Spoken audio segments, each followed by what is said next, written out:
parang I figured na, hindi ko naman makulit na sa dami na nag-cover ng wedding na yon. So sabi ko, ilublog na, go. And tapos feeling ko naman, maganda naman yung pictures. Hindi ko, once in a lifetime, and first time ko matry actually yung pool, at doon ko na-realize na ang lalim nga pala ng pool namin.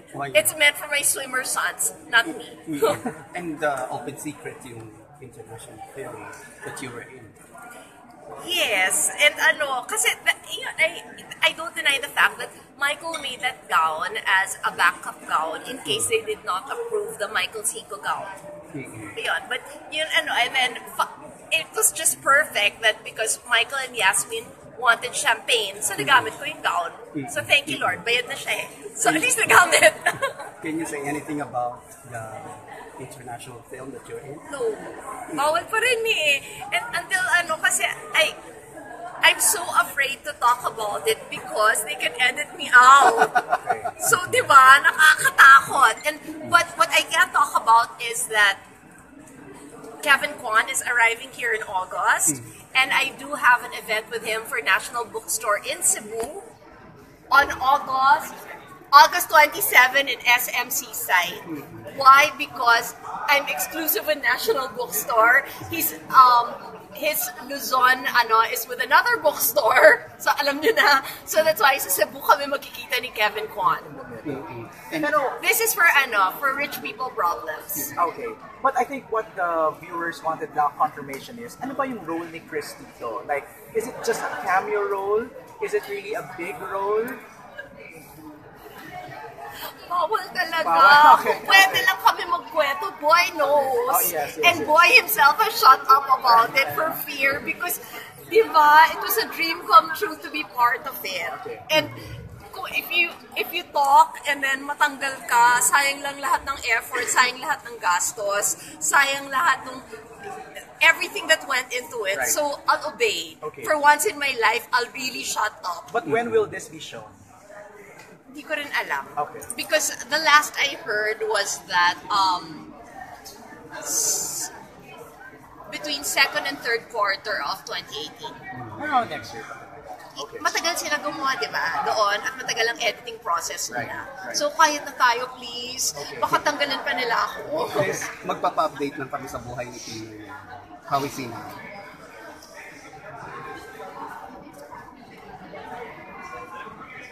You know, the thing is kasi that, I think when you're the only boy in the family, you don't want your sisters to worry. So, you shield your sisters. So, and bilang kapatid naman, you don't want to ask questions that will add na pampabigat pa. So, all you can do really is to pray and to believe in the truth. And to believe that kung ano yung totoo, yun naman talaga. And paninindigan mo yun. And to just always assure him that you love him and that you'll just be here.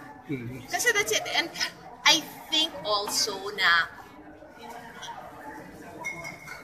hindi ko sinasabi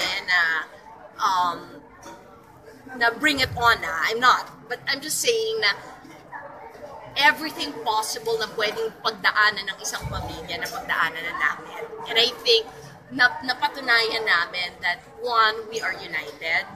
Hindi namin talaga, hindi kami nabubuwag bilang pamilya. Pangalawa, we've always been in the side of truth. Pangatlo, yung buo ang prinsipyo namin. So, I think that malaking tinik ang natanggal. For me, I'm speaking personally, nung nagsilita si Presidente Duterte na as a president, sinasabi niya na hindi culpable ang kapatid ko nung panahon na yun. Pero, hindi natin alam, di ba? But every day, may extra dasal lang. Yun lang. Pero, nung Sunday, nag-iya pa siya mag-lunch, nag-family lunch. But the problem was that my two boys, that day, knew na magpapaayos yung mama nila dahil nga magnininang sa kasal. And then, sinabi nila na they didn't want to go kung wala ako. So, sabi ko, you go na, Tito Noy will make tampo. And then sinabi nila na, no na lang daw na ano. So yun. But, I'm sure that he's human. Diba? Kahit sino, diba? Meron kang dadalhin na ano. Pero, matatag siya eh.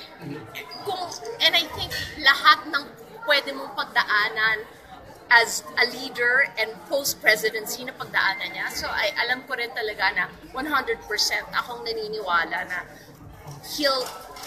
he won't only survive this, he'll triumph over this. Is that your reaction? Of course, nag-file ng formal complaint about the SAP 44. Yan ba yun? Are we talking about that? Kinamusta mo eh. Kasi ang inisip ko lang talaga is that I'm sure that you weren't asking about anything else. So, inassume ko lang. I just want to formalize the question. Wala pa naman.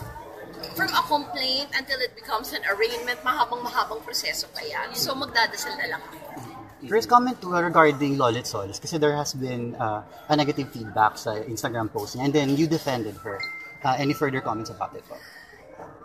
You know, we're both really smart, I think. And I told her that directly, na sabi ko, I think may tao lang or may grupo lang na ayaw ko yung maging friends. And I think that's, kasi di ba ganun naman yun, na parang gagawa ka ng paraan na gugustuhin mo na wag maging okay itong dalawang taong to kasi mas exciting pag hindi nila trip ang isa't isa. Pero yun nga ang sinabi ko na medyo ano naman yun eh, more than 20 years na binanat-banatan niya ako talaga sa show niya and never ako nag-react. So, ngayon pa ba na ano, and for that Sunday, na pareho kaming ninang, she was in a good mood. Type na type niya ako. And she even said, sexy ka ngayon na, pinaghandaan ka. Saan wala akong pinaghandaan na eh.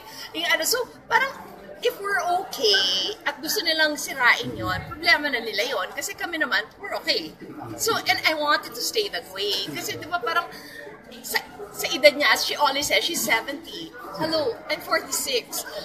We should be mature enough, di ba? And we should learn to laugh it off. And I was raised properly. And I don't think, if you're really my fan, you would really want to create gulo. Kasi kung mahal mo si Chris, matutuwa ka nga na, oh my God, itong girl na to, or itong, si Miss Lolit Solis na dati tinitira-tira si Chris, parang natuwa kay Chris ngayon, matutuwa ka, di ba? Yes. So yun, so, I'm happy we're okay. And yun nga, yung sinasabi lang niya na, bigyan ko siyang allowance at ko, Nay, pag nabuo yung payment ng San Miguel, din kita padadala ko sa'yo.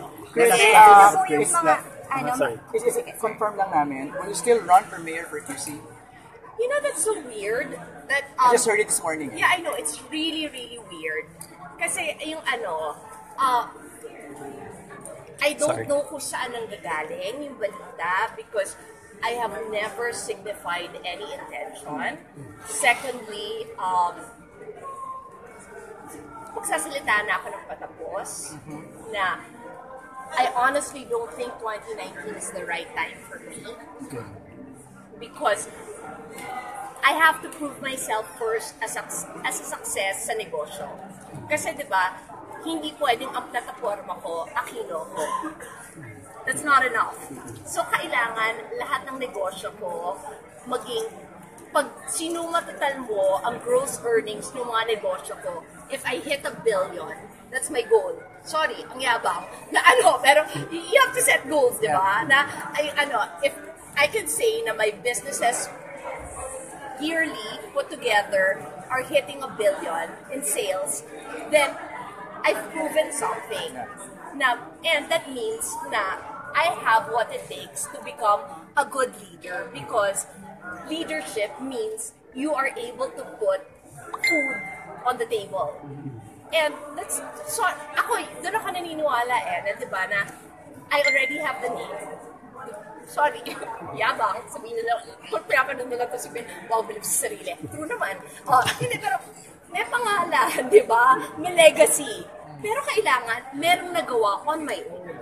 And on my own, that would be my businesses. So, at 2019, baka hindi ko pa na-reach yung goal na yon. But beyond that, pag na-hit ko yung target na yan, that's when I can enter politics. Because that's when I can prove to the people na, oh, ito I've made a success of my businesses. And that means I can run a city and okay, not just city, I can run a country. Wow! Hindi. So wait. Hindi! Joke lang yun. Sinusohin niya na naman ako. Hindi kasi, I feel na I'm not a team player. Okay. Kasi inaamin ko na yun. I don't think kaya kong kongreso. I don't think kaya kong senado. Okay. So, I need to be in an executive position. Okay. So, kailangan, magaling ako, may fiscal responsibility ako dapat. So, kailangan, I know how to handle the people's money. So what are the options they're looking at? Wala. Mayor, Mayor. Taga-tour lang kami. governor. So, yun ang mga pero, alam nyo, masyadong, I think, ito, I will open too many wounds in Quezon City. One, romantic wounds. Ano ba? Huwag tayo maglokohan lahat. Di ba? Parang diretsuhin ko na, di ba? Secondly, we go so far back with the Belmontes. My mom's best friend is Vice Mayor Joyce Mo. And ang haba ng pinagsamahan, at dahil lang sa politika, gagawin kami ng intriga, wag na. And it's not yet my time. So, I'm still young enough. Okay. So, yun, I need to prove myself first. And I need to prove myself first as a successful businesswoman and entrepreneur. After that, doon ko i-consider. Safe to say, ayaw mo rin makabangga si Joy this 2019.